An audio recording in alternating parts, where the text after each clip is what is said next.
If this is not investigated thoroughly and independently, we send a dangerous message that in this country, those who know too much are disposable, and those who steal public funds are untouchable. Nagtataka ang ilang miyembro ng House Minority Bloc kung bakit hindi agad na isecure ng mga kinauukulang ahensya ng pamahalaan ang mahalagang dokumento at electronic device ni dating Department of Public Works and Highways Undersecretary Catalina Cabral. Ito ay bago pa man ang bigla ang pagkasawi ni Cabral noong Huwebes, December 18. Itinuturing na isa sa mga pangunahing personalidad na iniimbestigahan sa flood control corruption scandal ang dating DPWH official dahil sa umano'y hawak nitong listahan ng mga proponent ng mga questionableng proyektong pang-infrastruktura o ang mga sinasabing nasa likod ng anomalya. Siya ang isa sa mga central or key figures, and yet hindi man lang sinecure muna yung kanyang mga dokumento, yung kanyang mga assets, yung wala seizure of her assets, nakakapag-withdraw pa daw.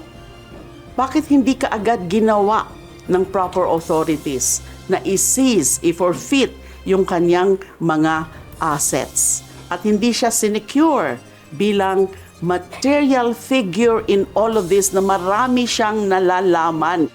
Nagtataka kami kung bakit matagal na rin nilang alam na dapat nangyari ito.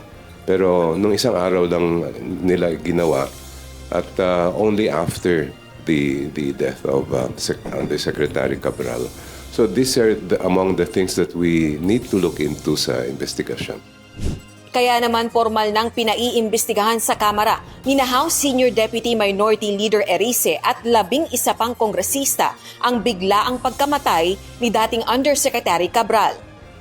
Sa bisa ito ng House Resolution No. 606, isinusulong ng resolusyon na siyasati ng House Committees on Good Government and Public Accountability at Public Works and Highways ang kontrobersyal na insidente.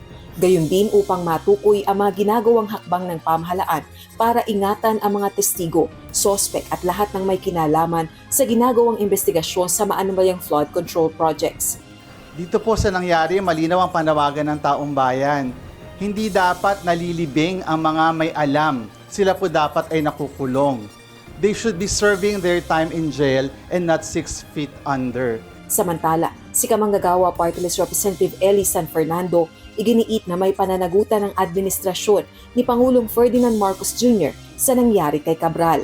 Hindi po pwedeng masabi na ang pamahalaan ay magmamalinis dito sa usapin na ito.